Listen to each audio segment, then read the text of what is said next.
আসসালামু আলাইকুম। এখন আমি একটি ব্লগ বানাতে চলছি, যে ব্লগটা অনেকটা অসাধারণ হতে চলছে। আমি এখন সাইকেল নিয়ে ঘুরতে যাব সখীপুর বাজার সেই মসজিদে। সেই মসজিদটা অনেক সুন্দর। আপনাদের আশেপাশে রাস্তার ফুটেজগুলো দেখাবো, যে অনেক সুন্দর ভিউ দেখা যায়। তাই আমি ক্যামেরার মধ্যে স্ট্যান্ড লাগিয়ে রাখলাম। এখন আমি চলে যাব একটি চা খেতে, কারণ আমার চা খেতে অনেকটা ভালো লাগে। তো পুরো টাইম একটা চা খেয়ে আমি রওনা দেবো। তো আমি দেরি করবো না, এই যে দোকানে চলে আসলি চা খাওয়ার জন্য। তো আপনারা দেখতে থাকুন। এই যে এখন আমি একটি চা খাচ্ছি, আপনারা চাইলে খেতে পারেন।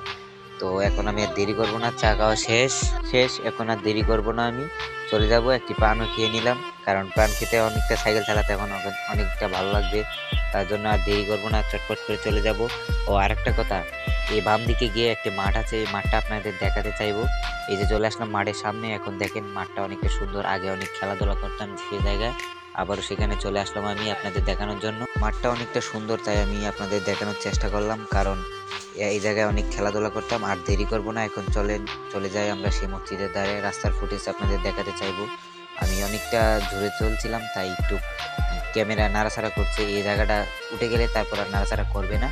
আমি আমার ফেসটা একটু দেখিয়েছি যে কেমন লাগে, তার জন্য অনেক চালু চালু করে যাচ্ছি আর এদিকে দিক খুঁজছি, যাতে কোনো অসহায় মানুষ পেলে আমি একটু সাহায্য করতে পারি। আমি তো অনেকগুলো টাকা নিয়ে বের হয়েছি এই উদ্দেশ্যে, যে কাউকে না কাউকে একটু সাহায্য যদি করতে পারি।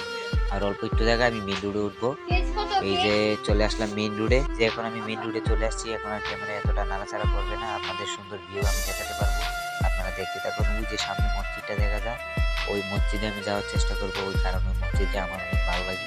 ওইখানে গিয়ে আমি আবার রিপ্লাই ঘুরে আসবো, কারণ ওই জায়গাটা অনেক সুন্দর। ওই জায়গাটা দেখানোর জন্যই আমি মূলত এই জায়গায় আসা। আর মূলত মেইন রোডে উঠেছে এই কারণে, কারণ মেইন রোডে মাঝে মধ্যে অনেক অসহায় মানুষ পাওয়া যায়, যাদের দেখলে অনেক কষ্ট লাগে। আমি টাকা নিয়ে বের হয়েছি এই উদ্দেশ্যে, যাতে তাদের কিছু সাহায্য করতে পারি। তো ওখানে আর দেরি করলাম না, আমি আবার রওনা দিলাম মেইন রোড দিয়ে। মেইন রোড দিয়ে বাসায় গেলে কাউকে না কাউকে আমি পাবো সাহায্যের জন্য, তাই আমি এদিক দিয়ে খুব চালু চালু যেতে চললাম রাস্তা দিয়ে।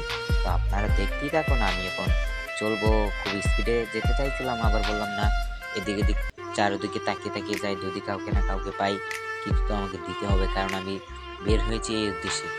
তো চলেন এখন আমরা বাসার দিকে রওনা দিতে।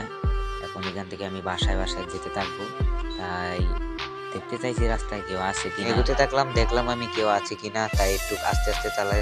এখন তো মেন রুট, আস্তে আস্তে চালাচ্ছিলাম, কারণ অ্যাক্সিডেন্টের সম্ভাবনা থাকতে পারে। তো একজন দেখলাম বৃদ্ধ লোক লাঠি দিয়ে হেঁটে হেঁটে আসছে, এখানে সঙ্গে সঙ্গে আমি ব্রেক করে ফেললাম, কারণ আমি আসছি এই উদ্দেশ্যে। তাই দেখলাম বাড়তি কিছু টাকা হাতে নিয়ে নিই, সামনে হয়তো আরও কাউকে পেতে পারি। তার জন্য আমি টাকাগুলো হাতে নিলাম, দেখলাম কাউকে কত টাকা দেওয়া যায় কিনা। তাই আমি কয়েকটা টাকা নিলাম, আর সাথে সাথে ওনাকে দিয়ে আমি আর দেরি করবো না, কারণ সময় অনেকটা হয়ে গেছে আর ভিডিওটা অনেক লম্বা হয়ে যাচ্ছে। আমি তার জন্য অনেক চালু চালু করে আবার রওনা দিলাম। তো সামনে আরেকবার দেখলাম যে একটি লোক আরেকটি মহিলার হাত ধরে হাঁটছে, আবারও সঙ্গে সঙ্গে এখানে ব্রেক করে ফেললাম। ব্রেক করে বাড়তি কিছু টাকা আবারও নিয়ে নিলাম, নিয়ে কিছু টাকা দিয়ে আর দেরি করলাম না, বাসার দিকে রওনা দিলাম, কারণ অনেকটা দেরি হয়ে গেছে। সামনে এগোতে লাগলাম, খুব স্পিডে যেতে লাগলাম এখন, তাই ক্যামেরা বেশি একটা নড়াচড়া করছে। তো একটু সামনে না যেতেই আমি দেখতে পেলাম যে আমার সাইকেলের ক্যামেরা অনেক নাড়াচাড়া করছে, আর সামনে দেখলাম যে একটি আপু আসছে যে ক্যামেরার দিকে তাকিয়ে। তাই আমি আগে থেকেই ক্যামেরা বন্ধ করে দিলাম। এখন আমি চলে আসলাম আমার দোকানে, কারণ অনেক জায়গায় ঘোরাঘুরি করলাম, সামনে পুলিশ দেখে আমি আবার পিছিয়ে গেলাম আর এগোলাম না। তো আরেকদিন আমি যাবো ঠিকই সখীপুর বাজারে, গিয়ে আপনাদের দেখাবো যে বাজারে কিভাবে কি করতে হয়।